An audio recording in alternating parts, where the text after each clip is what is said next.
Hey friends, how are you? So it's ReaLAWstate with Patti and Kate, and we are here today to talk about something near and dear in my heart, which is the Rituals 365. So anyways, Patti, take it away. All right, well, I was talking to Kate, and I see her every morning. I think we talked a little bit last time. I am not up at 5 a.m., so I see the taped version, not the live version of her Rituals 365. So tonight we want to talk a little bit more about that, like how it started, why she does it, what's the use for, what's the benefit, what can we all get out of it, and how that coincides with technology, and what we should be looking there as we're all trying to grow our businesses, move ourselves and our lives forward in a more positive, efficient manner. So Kate, why don't you tell us more about 365 and why we see it every morning and what it's doing? All right, so thank you for asking, and you know what? I'm secretly hoping that I can give her one of our Rituals 365 and make her our next success story. Anyway, so I guess the reason that it started was threefold, and one of them was a couple years ago, my daughter was diagnosed with ADD, and actually at the same time so was I. And one of the things that they said was that, you know, if you are going to not use medication, you need to have a super organized life, okay? And so my daughter had to get like the most souped up version of a planner that you've ever seen in your life, you know, and it had all the bells and whistles, and that kind of started a thing of starting to use those planners in a more extensive way. And so that was the first part of it. Then the second part was last year, I had a transition in my profession, and I had to have a lot of things done. I had to be highly, highly, highly productive. I was the president of the real estate board. I was very active in selling real estate, listing and selling real estate. I had the management of both companies, and I also had to produce at a couple of the different levels. And so, as well as be a mom and a wife, and take care of myself and all that kind of stuff. And so I realized that I had to change gears from like trying to find hours in the day to actually finding minutes in the day. And one of the things that I knew was that we had to capture, you know, there's an old, I brought a couple visual aids. There's an old saying, like if you take this mason jar and you pour it with some sand and some pebbles and some rocks, they may not all fit in there, but if you organize your day, that's like the parody to your day. If you organize your day and you put the big rocks in there first, the non-negotiable important things, and then the stones, which are the things that you can kind of fill into like the 15-minute increments, and then the sand, which is all that other crap you got to get done in the course of the day, it can all fit. And so I tried to structure a system for myself that would be like that mason jar, you know? So that was the second part of it. The third part of it is my husband had given me a Rocketbook notebook, which was erasable pens. And for me, what I found was this idea about erasable, really, and then you scan it in and you save it to a drive. So it's like you have all the papers, all the information that you've done, but you scan it into a folder so it's accessible from anywhere, and there's only one thing to carry around with you rather than notebooks and a planner and all this kind of thing. So that was the third. Yeah. And then I guess there is a fourth. The fourth is that I had used my calendar on my phone for, you know, all of my like days. And what I was doing was when somebody would ask if I could do something, I would see that day, and if that day was empty, I'd be like, yeah, I can do it. Yeah. And I didn't look at what it did for like a week. Like it may be that I was out of the office already 2 days that week, and I shouldn't have done it, number one. So I couldn't strategize. And then the other thing was, so much of our lives and so much of our profession is creating these arcs, right? And developing and working these little steps toward where we want to go, right? And I found that when I was using just my phone, I lost that strategic thinking. So those were all of some of the things that went into the Rituals 365. Which is, it's interesting because I think this applies to all of us, because we're all trying to get so much done, and all you people out there with like kids and the family, I kind of call those the blurry years, where you're just going, you're trying to get it all done, trying to be so honorable to your family, try to raise responsible children, and while trying to grow your business and be good people and give and everything that we're supposed to get done. So I think I'm actually going to get a lot out of this conversation tonight. So tell me a little bit about like where did the rituals come from? Like, did you start this yourself? So, did you get inspiration, or how did you do that? So 3 years ago, right, or whatever, when live streaming came out, I knew that video was going to be part of our future. And so I said, I need to do video, and I need to have a daily, task of doing video. And so I started it with a workout after I'd broken my back, getting back into shape. And I was like, I called it a Be Awesome workout because, not depending on where we're at in our lives, at least we can all be awesome, right? Yes. We can't be skinny maybe at that minute in time, but we can be awesome. Awesome. And that was the start of it. And I did that at 6 a.m. And then what happened last year, back to our rituals, was my husband and I started working out for this contest that we were in at 4:30 in the morning. And so I didn't need to work out at 6 a.m. And I also was starting, and I had been morphing it into more business because I thought that, with the development of where my business was going, I needed to have more of a business piece to it. And so so I changed over from my daily workouts to this Rituals 365. And it was also when I was starting these rituals. And so we kind of transformed it, and we probably tripled our number of people that come, in the course of a day. The membership has gone way up. It's a public group, by the way. So if you have any friends that want to join, it's, and a lot of times what people will do, and it's funny because there's a few different professions that watch it. There's real estate, of course, because that, those are my peoples, and then there's a bunch of nurses and medical professionals watch it.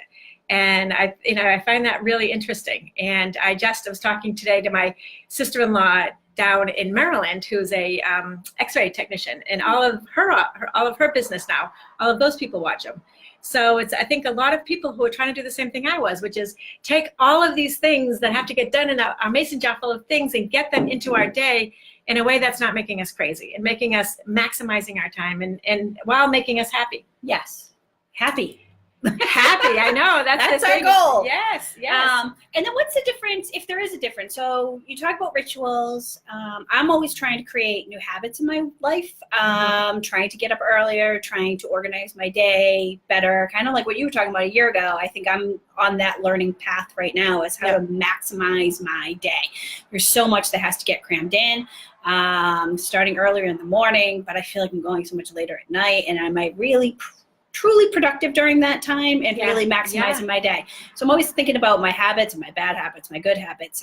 So tell me how maybe habits coincides with this rituals. Okay, so to me, and again, these are my definitions, and some of the people who have been my inspiration is like Tim Ferriss and a bunch of other business people that he has interviewed on his podcast, and they talk about rituals. And what a ritual is a ritual is a no-brainer activity, non-negotiable. I'm doing this today, whatever days or whatever. So it becomes a ritual. When my husband and I committed to working out at 4:30 in the morning, it was a ritual for us. We didn't say what, it's funny, the diet's over, and so now it's not a ritual anymore, because now it's like, do you want to get up? No, I don't want to get up. Yeah, so it's no longer a ritual, So what you try to do is take as many things as you have to do in the course of your day and create a ritual around it so that you don't have to think about it.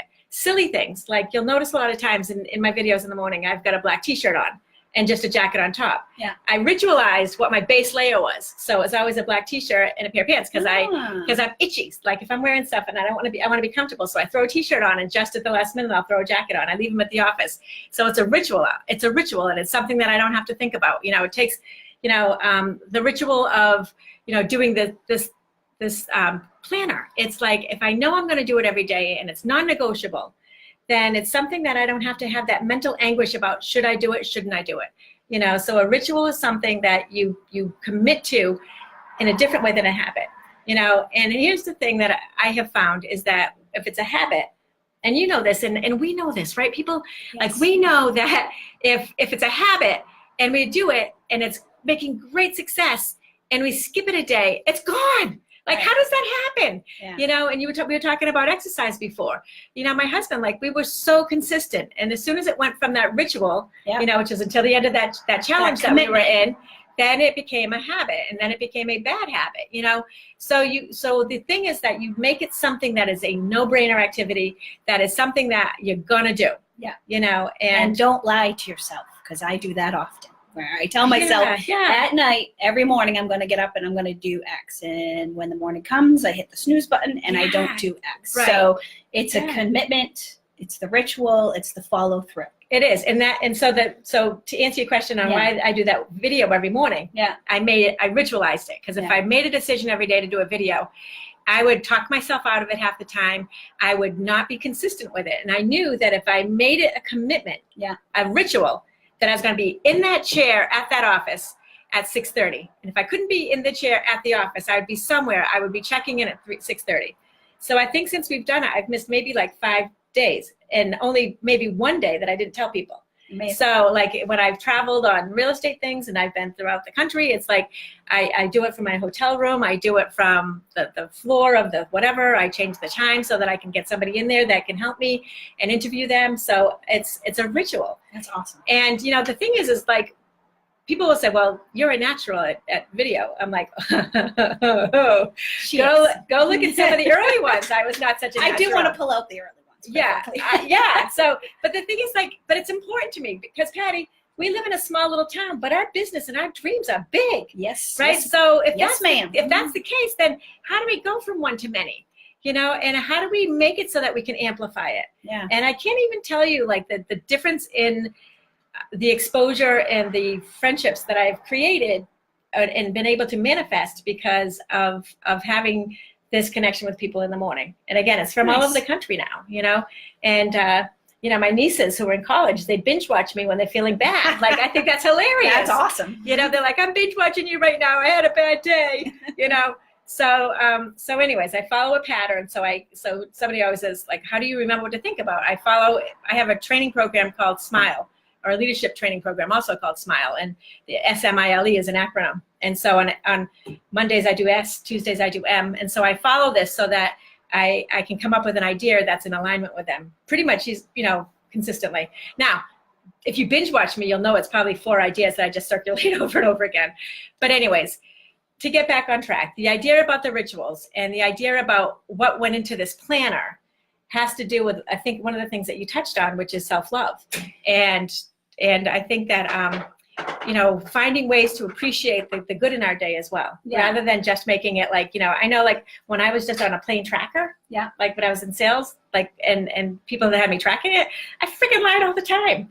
You know, I never like, oh yeah, there's honesty. I have a goal of 10, I did 17, you know, and I'm like, you know, and it's like, as you said, lying to myself, but it wasn't something that I was connected to. It wasn't something that I owned. Yeah. You know, and so, you know, I'm big into mindset and intention, and I feel like we threw enough stuff in there that it maybe will help with some of those things as well as those businessy type things that are super important as well. So talk about, so you've mentioned the tracker a couple of times. So what's the difference between that and say me taking out my iPhone and throwing in some things in there that I, you know, every 5 a.m. I'm going to go running. All right. You know what? I'm going to grab one because, by the way, guys, I have some for you if you want. So just type into the message bar or message me if you want one of the travel planners. And this is what I did. So again, this was what my baby was, and then I expanded from here.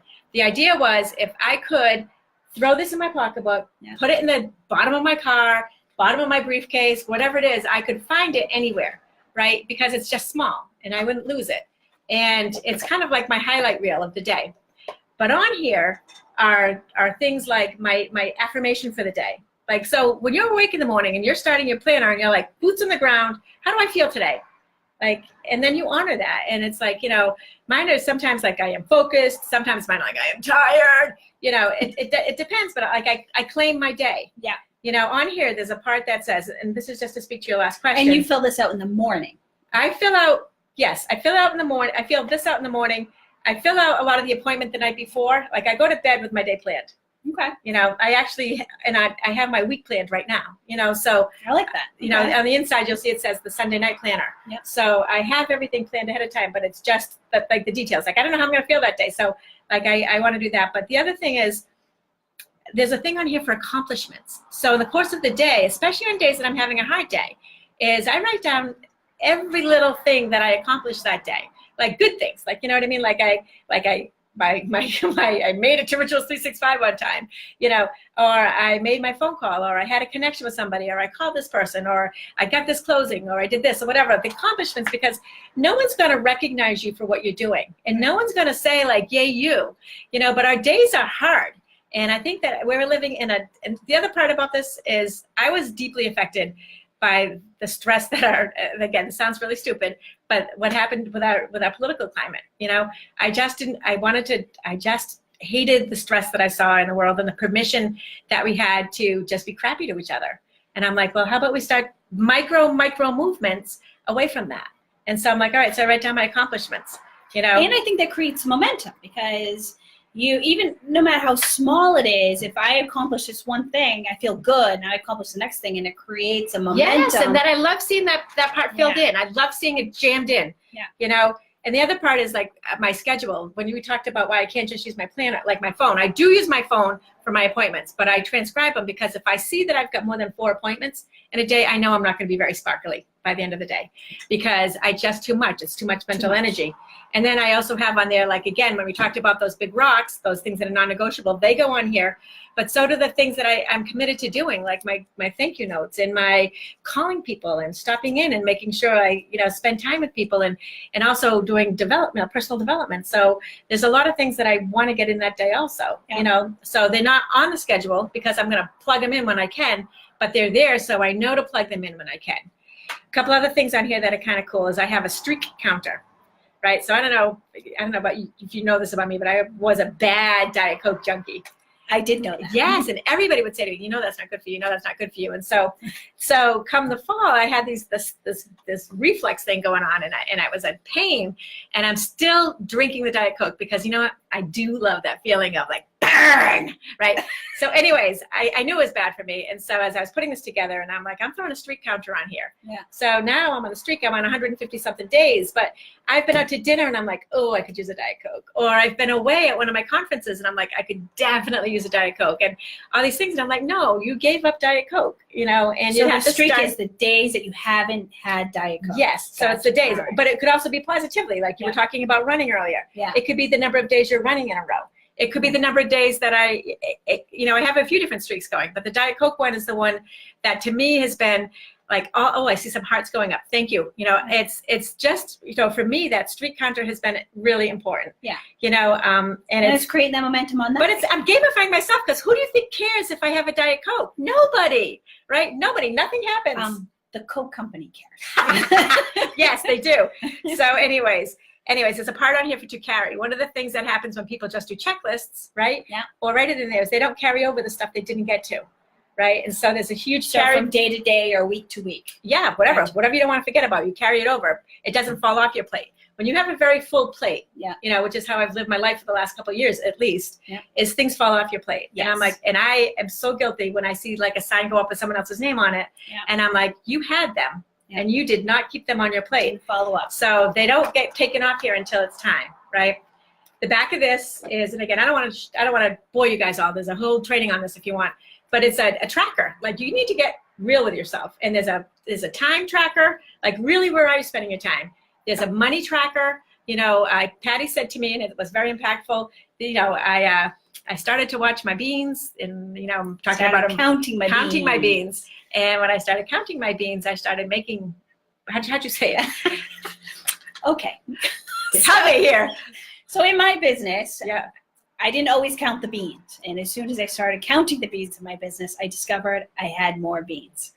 So it's paying attention, and this isn't just money oriented, but it's time oriented. So if you're paying attention to your time, you're going to have more time. Yeah, and with money. So again, like, what am I spending my money on? What